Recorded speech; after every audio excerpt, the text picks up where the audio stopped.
Hey, let's see. I'm getting too comfortable with this. Recording. I think we're good to go. Welcome back, Moto Academy podcast. #1 podcast on motocross. I think, and yes, that's motocross and not motorcross. And episode 100 something. We're still kicking. We've been canceled a few times, but guess what? We just keep on trucking. We just keep on moving. And before I dive in, we're on tour. Sign up for a class. Go to themotoacademy.com. We're going to be just absolutely everywhere. 2025, we're going to be Salt Lake City for a summer camp. Come join us. Sign up. It's going to be the most fun thing we've ever done because guess what? The things we keep doing just get more and more and more fun. We did 2 summer camps this year. They were epic. So in 25, we're going to do 3 of them. 1 is already on the website and you can sign up now. It's already 1/8 of the way sold out. So yes, you've got time, but don't wait too long. And also if you sign up before September 1st, I don't know when this podcast is coming out, you can save 20% for an early bird special. It's $1,000 summer camp, 20%. You do the math. That's $200 off. At the time of recording this, I'm going to Italy. We're going to Italy tomorrow, actually. And then we have class this Friday, MX Dorno. Can't wait to check it out. We're going to be in North Carolina, Virginia, New York, Michigan, Washington, Pemberton, British Columbia, Utah, Ohio, Pennsylvania, Minnesota, Texas, California, featuring Adam Cincerillo, Colorado, New Jersey, California, Kentucky, Michigan, Massachusetts, New Mexico, and so much more. Myself, Coach Mitchell, we're going to be all over the place. So go sign up. You guys can purchase spectator tickets for only $50 to be a fly on the wall for the day, all the way up to VIP passes and everything in between. Go to themotoacademy.com. Okay. So today, guys, solo episode, probably a short episode. I'd guess 30 to 45 minutes. I've got some good feedback on these, believe it or not. So we're going to keep them coming.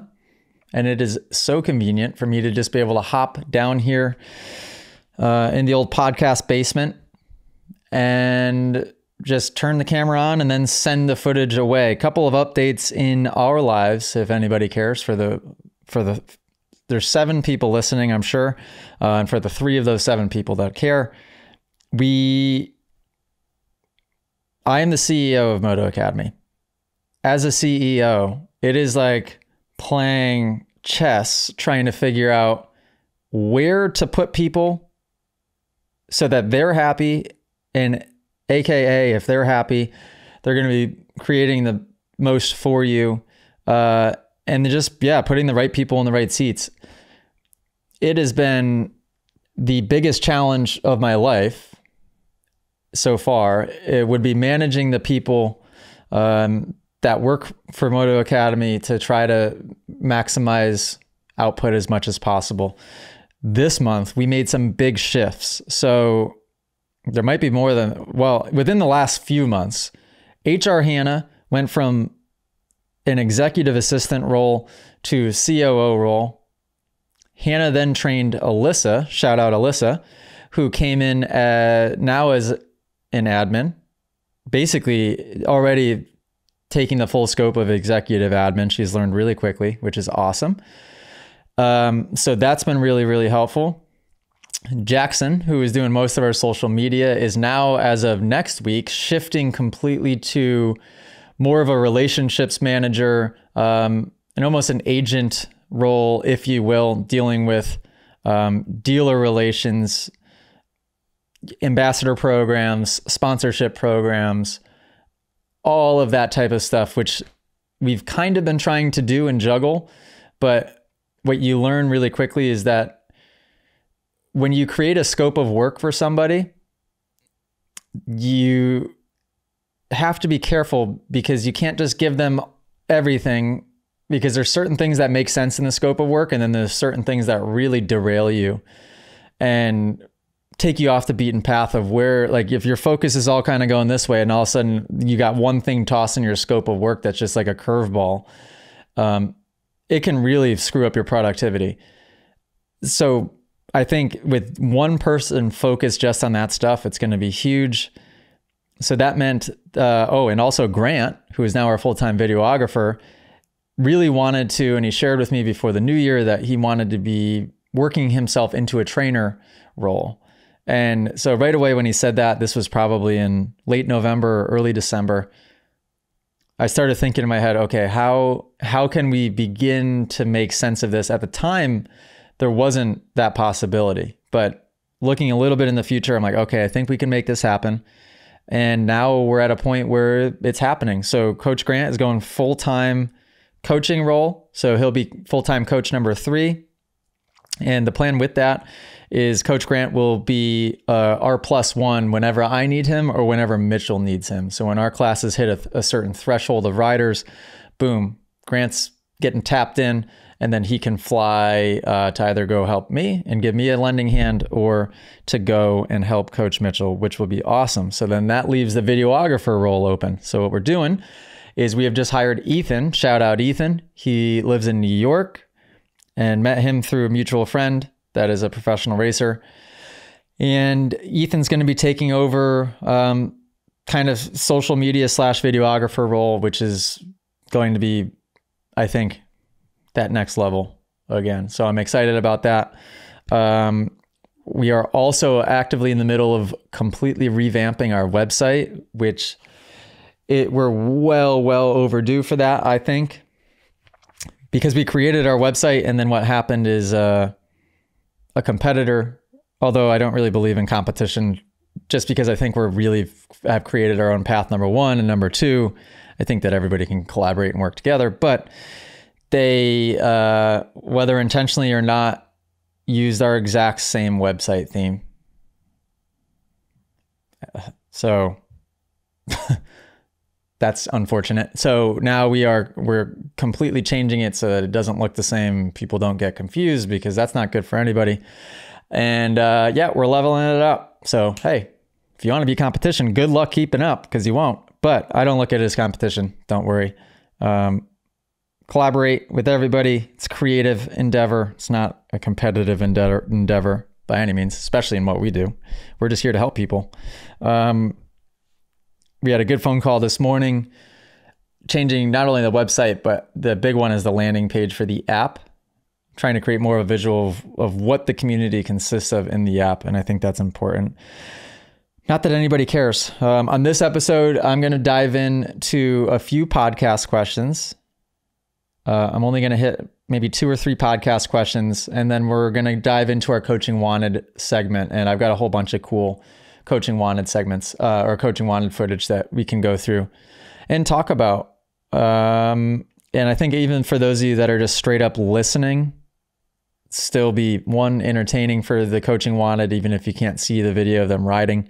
And I can explain pretty thoroughly what's going on. I think I got bit by something in my elbow. Solo podcast. Hard to keep these bad boys on the rails. Hope everybody's doing well. Quick shout outs.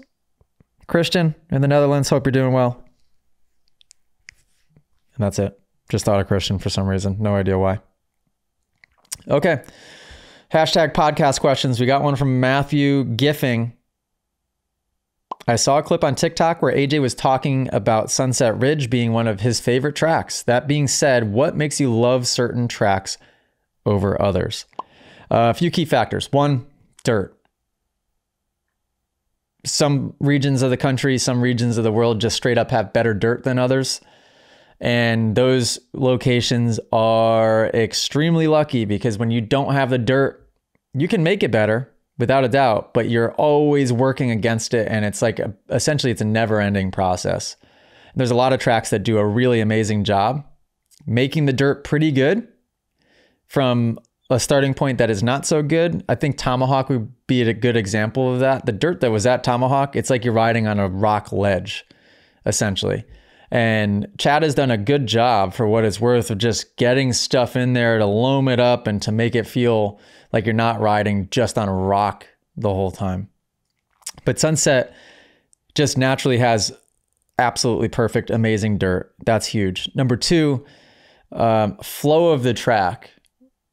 I'm pretty open to, I think there's a lot of different types of track flow that are fun.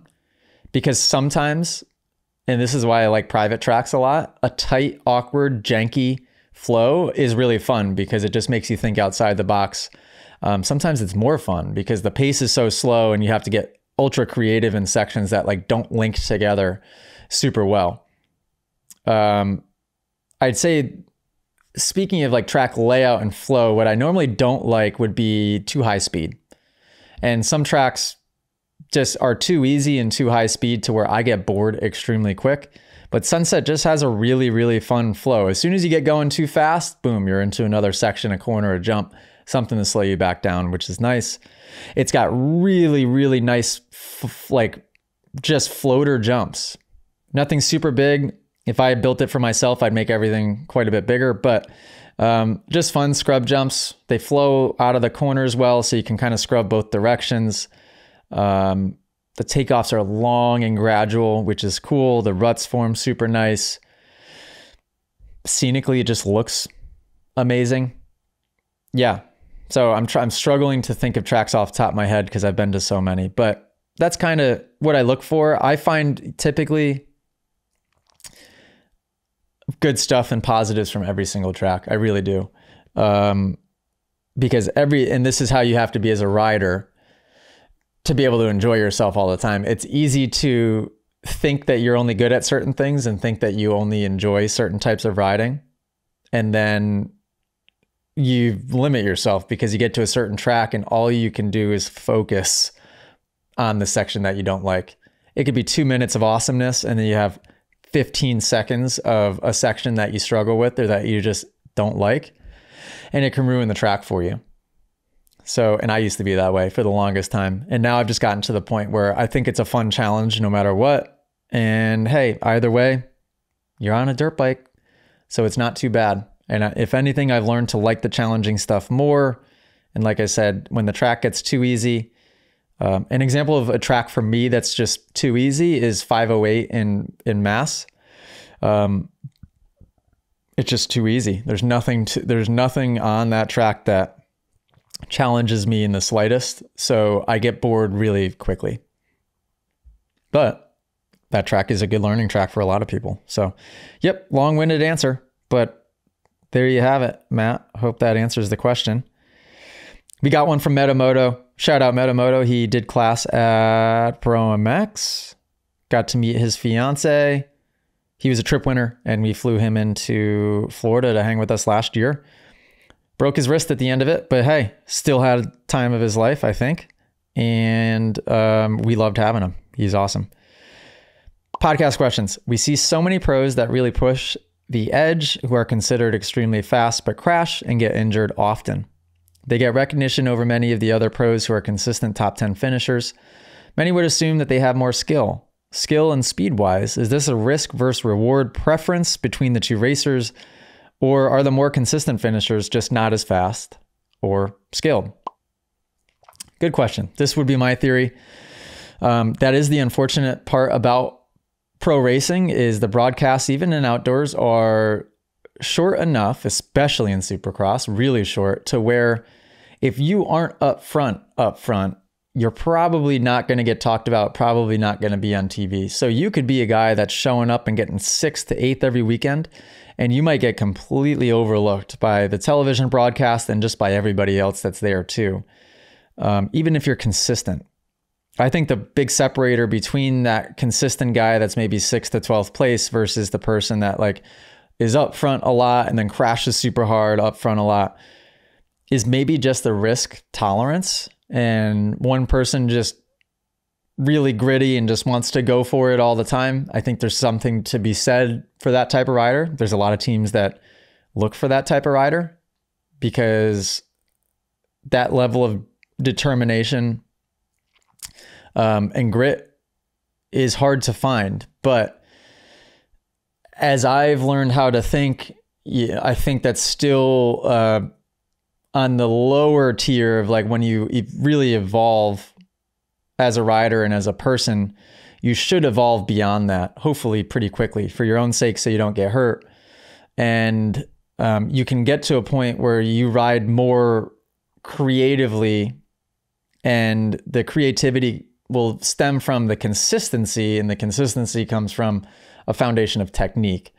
You see a lot of people that go really, really fast, but there's a lot that looks off and a little bit wrong with their riding. And yeah, but they go darn fast. So that's always people's argument, right? But it will change. It will take time, because when you get to the pro level, these guys don't take time to go slow and to fix their issues and to evolve and change. Some people definitely do, but most do not. And so to see change at the pro level and evolution in riding style takes a while. And it's interesting because you see, I'll just use the obvious three, Jet, Hunter, and Sexton, riding one specific way. It's very obvious, and you can see the stark contrast between them and a lot of others. And yet you still won't see the other guys making too much of a push to begin riding that way, because a bunch of arguments. Hey, I'm 30 years old. How am I going to change now? It's not the right way to think. I'm 22 years old. I'm fighting for this ride. I can't change now. Not necessarily the right way to think. It's never too old. You're never too old to learn. You're never too old to evolve. I know it's hard because those guys are fighting for deals. If you go to take a year off, you're going to probably lose your ride and AKA not have money for that year. But if you look deeper into the future, I think it's worth slowing down and fixing your riding. Again, just so you just don't get hurt. Last podcast question, and then I'm going to jump into Coaching Wanted. Colton Brady, podcast question. Okay, my son and I are doing our first off-road series this year. Cool. I've noticed that I'm definitely smoother and faster once I'm warmed up. I often deal with cramping feelings in my hands for the first 5 to 10 minutes until I'm good and warm. The problem is that these races are often 80 to 90 minutes long, and usually I'm on the verge of vomiting at the finish line from exhaustion. So I hesitate to use up any energy before the start of the race for a warm-up. I know the answer is better endurance, but as a 48-year-old business owner / parent / husband, I'm lucky to get a couple rides in per week. So that's amazing if you're even able to get that. So I'm able to get additional fitness time in the schedule. What would you advise? Well, shoot. I can relate not to being 48 years old, but I can relate to the business owner / parent / husband. And I only continue to grow the amount of respect that I have for people that dedicate as much time as they do to the sport, because it is so time consuming. And the one thing you begin to lose all of when you have a child is, and especially when you're a business owner, is time. I don't know how people do it. I really don't. And I find it so amazing. So you got two issues. One, you feel like you're going to vomit at the end of it. Two, you feel like you take a while to get warmed up. That's a long race. Let's say you're going 90 minutes long. Find a good tempo, and your speed will increase, but the tempo should feel the same. So meaning start extra slow, and then each lap, or I don't know how this is working in this series that you're doing. Like, are you doing multiple laps or what? I would assume so. Just increase speed a little bit, but the heart rate should be the same. Like, wear a heart rate monitor, maybe try to keep it in the range of 140 to 160 would be awesome. 130 to 160, 130 to 150, even better. Pretty hard to do on a dirt bike, but not impossible. And that way you have time to get warmed up. You hopefully wouldn't experience the arm pump and the cramping at the beginning, because you'll really be tempoing in, and then you shouldn't feel like you're going to die by the end of it. And that's a safe way to ride off-road stuff as well. You never want to be coming out sprinting because the risk level is just too high to smack into a tree. And you got to be able to make it the whole time. And it levels up the riding experience. My most fun rides are like, all right, I'm full tank of gas. Let's go out. Let's do a 45-minute moto, this on a moto track. And let's just ease into a pace. Lap 1 could be a 2:30. Lap 2 could be a 2:25. Lap 3, 2:20. Lap 4, 2:15. Like, getting significantly faster each lap, but it feels very mellow, very calm. And that's what I call my tempo motos. It's a great way to work on technique. It's a great way to stay in shape. Anybody get that reference? It's the 6-speed guy from Family Guy. Is that what it is? 6-speed? Is that what it is? Or 7-speed? 5-speed? What is it? That's podcast questions, folks. Unbelievable. We've done it. Now we're going to dive into Coaching Wanted. We're 20 minutes into this bad boy. I wonder who's listening. You think Premix Papa's on the other end listening to this thing? Think Shaken Blake's listening? What about Bull 786? By the way, the Moto Academy community gifted the Real GP a summer camp spot at Salt Lake City.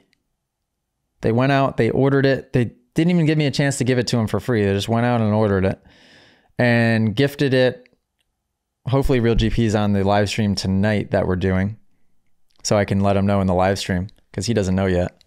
They just wanted to gift it to him because they know he's a dedicated parent and that he's limited on time and resources, and they want to make sure that they get him there. And that is so freaking amazing. I mean, how cool is that?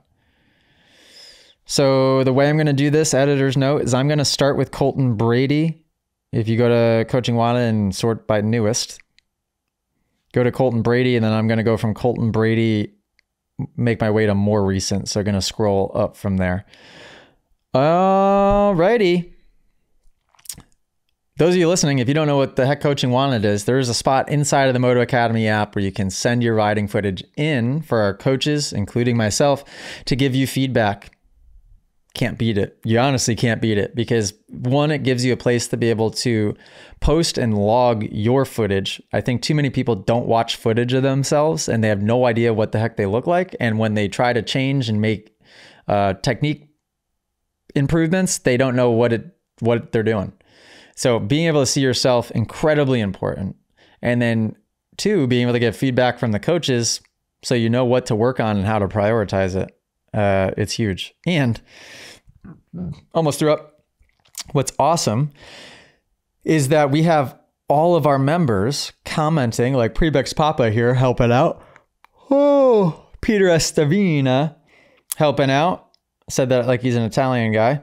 Coach Mitchell in here. So you got just members that aren't technically coaches posting their advice. And I tell you what, our people are so hardcore and so dedicated to this community and watching the courses, studying the footage, that they give the most accurate feedback. Most of the time, it's not even necessary for me to respond because I'm saying a lot of the things that the other guys are, but I respond to every single one of them anyways. Colton Brady, I finally cleared this one today. I overjumped it a bit in this video, and I think I collapsed too much on the landing. What can I do better? Let's take a look-see.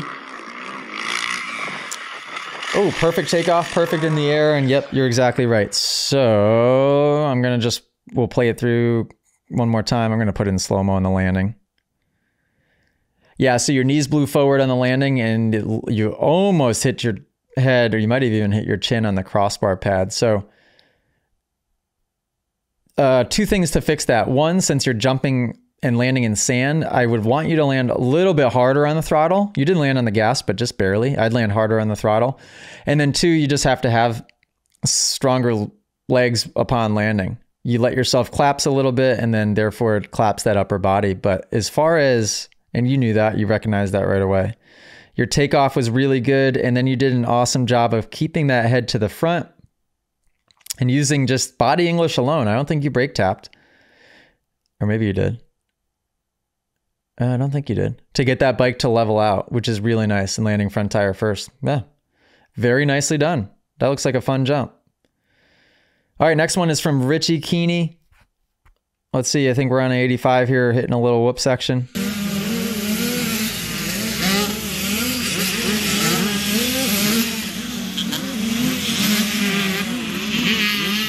Yeah, good body position coming through the rollers, that's for sure. Nicely done. I'm going to put in slow-mo going through the rollers. Yeah, you dropped it in the pocket. I mean, ideally when you go through rollers, you want to make that front end hit at the top of every single one. But when you dropped in the pocket, you did it with 2 left. So you ended up wheeling all the way out, which was perfect. So 2 complaints. 1, you sat too early for the corner. And 2, listening to all of those bikes, I know they're super minis or 85, so they're going to be screaming a little bit, but shift up. I bet you everybody in that section is third or fourth gear at most. You should be in fifth. Oh boy, I'm tired. Allie would roll her eyes if she heard me say that because she thinks I sleep like a baby every night. But Millie's been up quite a bit at night. And when Millie gets up, I wake up for a second each time. And when I wake up for a second, Allie's up for a while. So she's got it way worse, of course. But Millie's been on a mission at night. She was throwing a party. She was having a slumber party last night. So don't know what was up with that, Millie. But yeah, shift that bad boy up. But pretty good. Good body position. I like it. What's cool is a lot of these guys have been setting footage in consistently, so they're very close. And I just, at that point, just get more and more picky. Oh, here we go. We got Luke doing a start. Okay. Very easy fix on this one. So two things. One, and this is a misconception. A lot of people think when you do starts, you're supposed to sit all the way forward, almost near the gas cap. I like to teach to sit over the foot peg. So basically center of the seat, because if you put this in slow-mo, when he goes to take off, what does the butt do? The butt immediately slides back to the center of the seat. So it throws your weight back. That's how you're usually going to wheelie. And then second thing, if you listen to it through in real time, the clutch release was too quick. So the RPMs, he tried to keep them high, but the clutch dropped so quickly that the bike fell on its face.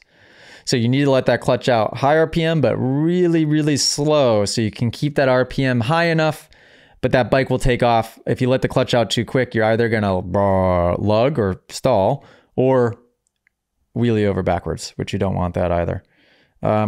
Third piece of advice, this is slightly less important, but your feet came up a little quick. You didn't have to shift quite that soon, so I would say just leave the feet tight in front of the foot pegs for a little bit longer just to make sure that you stay in better position. But shout out Luke Feeney. Easy corrections there. I think starts are easy. It just takes practice to be able to get the routine down so you don't stray away from the routine. All right, hashtag coaching wanted. William Ailey, let's see what we're working with here. Oh yeah, so Will's got a really cool just turn track in what looks to be potentially his backyard. Super, super good attack position. Really almost perfect footwork. Good knee position. Great with the hips. And very, very simple fix here. I'll let the video continue to play through. It's a couple-minute video. When you watch him come through this lap, just watch. Everything is perfect, but then when he goes to get on the throttle, the head falls back. The slightest bit, or it almost just threw up. It almost just stays in position. When you accelerate, the goal should be to kind of drive your hips to the handlebars, and the head should come noticeably further forward, and he should go almost to straight leg. His knees stay bent the same that they are in the entry to the corner. And William, your head doesn't come further forward at all.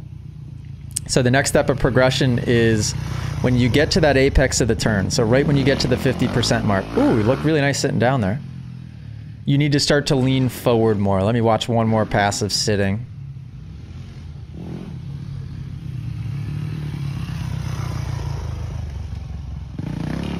Nice. Now, two things with sitting. One, you could probably sit a little tiny bit further forward.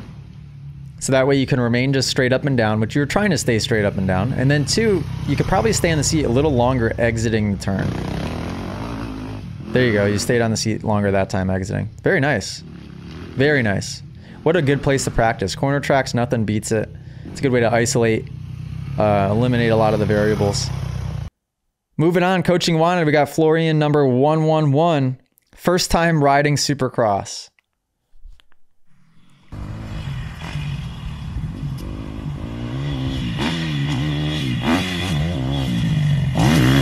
That looks fun. A little 2-2 table over single, and single to table. I can't wait to design an amateur Supercross track. It's going to be so fun. Looking really good there. Your timing's good. You're in the right gear. Let's watch it again.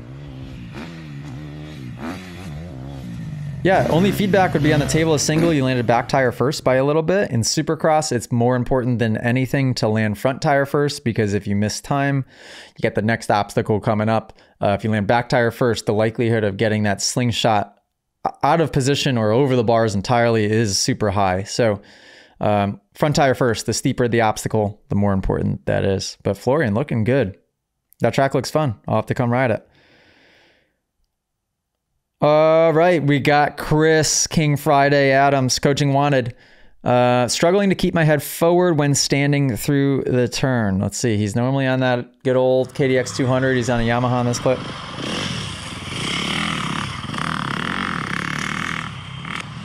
Body position looks pretty good to me.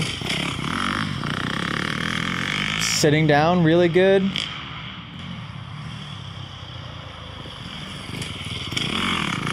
Whoa, whoa, whoa, whoa. Okay, so I'll continue to let this play because, yeah, it's a few minute clip. But, by the way, what a perfect way to film for the app or for yourself, right? Setting the camera up, whether it's on a tripod or wherever he's got it set up, aimed one direction and just quick clips. I mean, you coming through, you can see yourself for about 5 to 7 seconds. That's all you need to be able to assess what the heck you're doing. The biggest thing here, honestly, I think your body position, standing and sitting, is really quite good. I think that you're just struggling to be smooth, and your throttle control on each pass is a little bit different. It's so twitchy, and when it's twitchy, that bike is kind of jerking, tipping too far, standing up too quick, kind of yanking the handlebars out of your hand.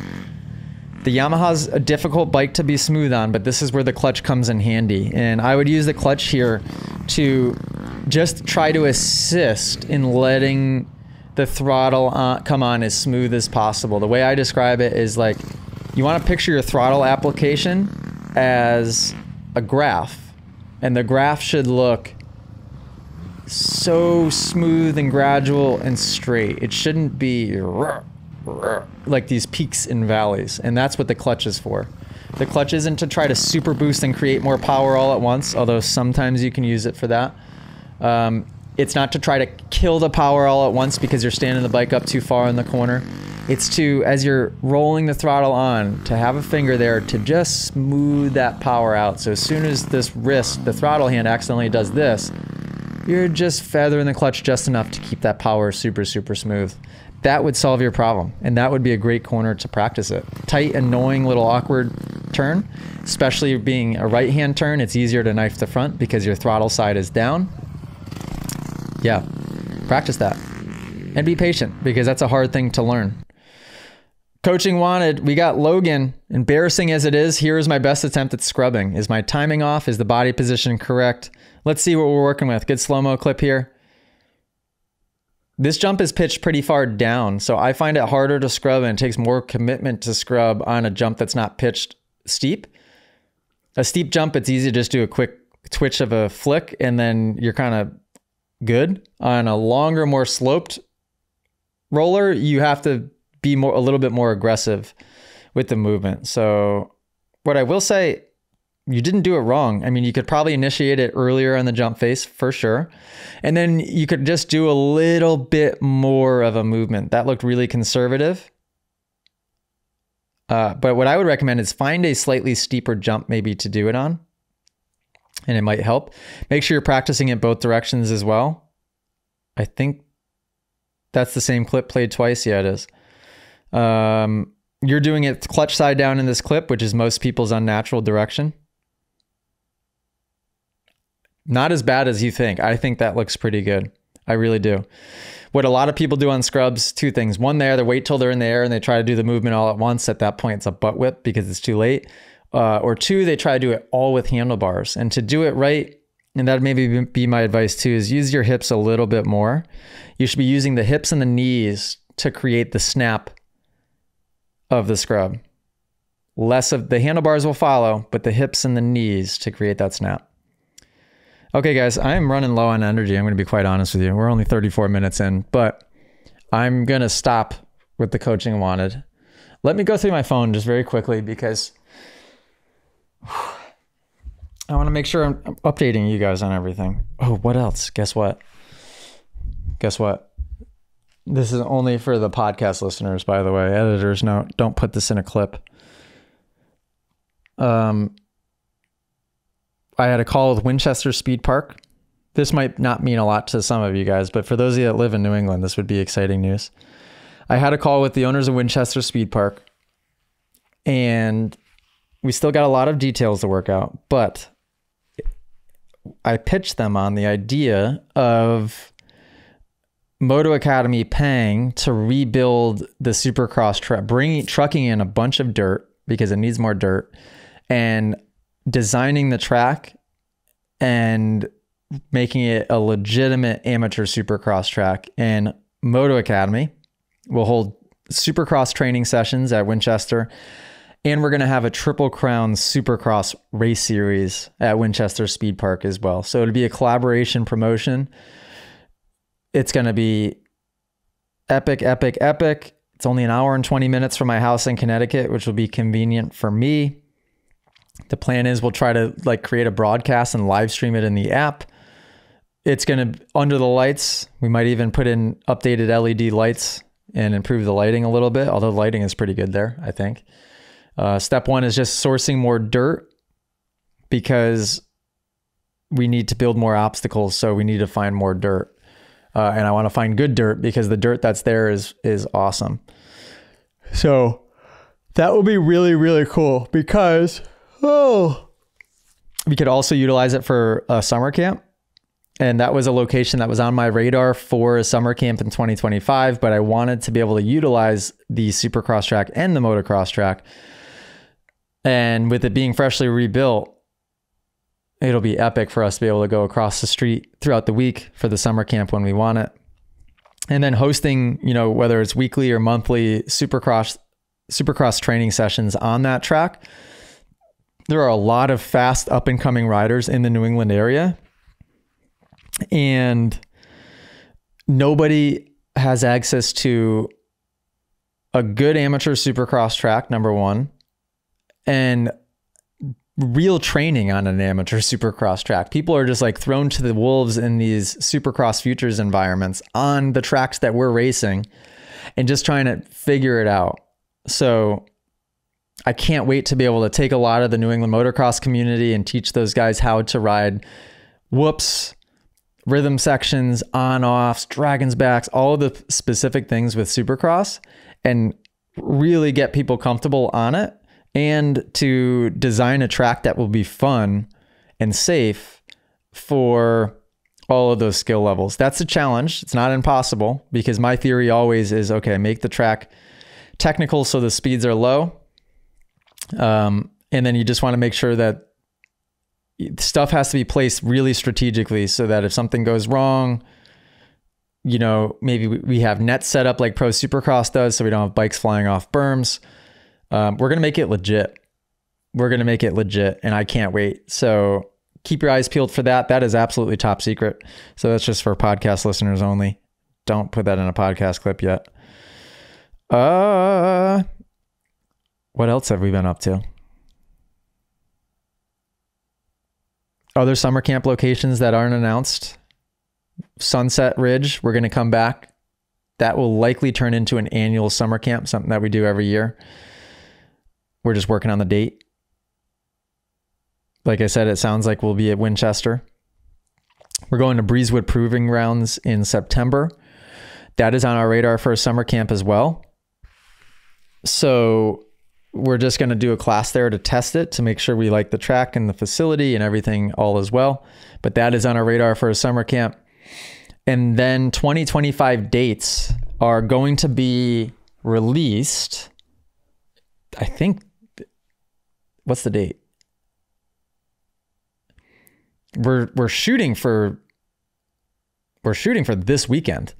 So keep your eyes peeled on the website, because right now I know we only have classes listed through probably December, but we're going to start releasing all of our 2025 dates. And within the next couple of weeks, all of the 2025 dates will be released, all of them.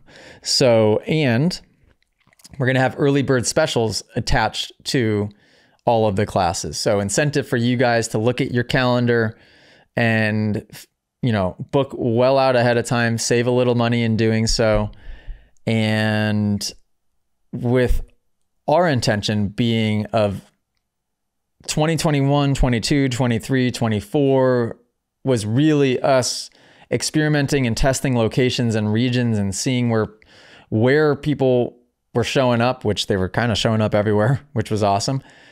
And where is best at certain times of year. And I think we've got it pretty dialed in now, with the goal being, I think in 25 and beyond, we can start to make a lot of these dates the same every year.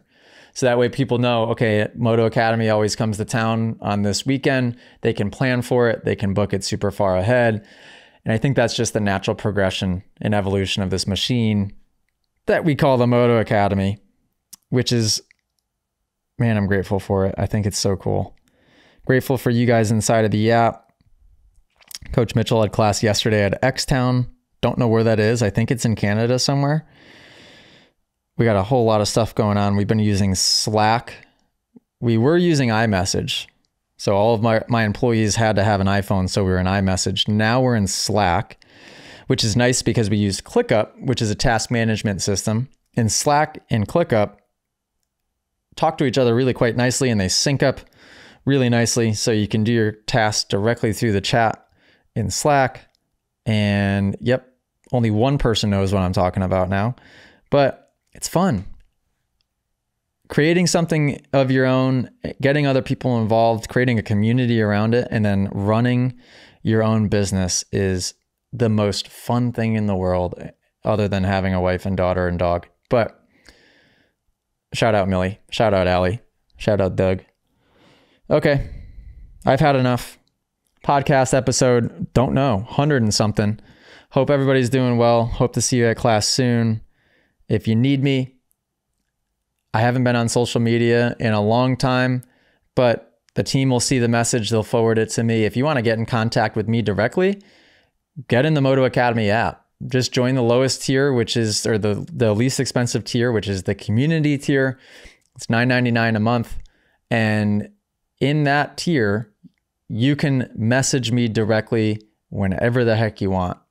So if you want to chat with me, if you want to join our live streams, if you want to watch and study the courses and take the tests, if you want to be a part of everything Moto Academy, get in the app. Grateful for all of you that are in the app, because for the 4 people still listening, they're definitely app people. Without a question, they've got to be, right? Okay. That's it. Moto Academy podcast. We're out of here. Toodles.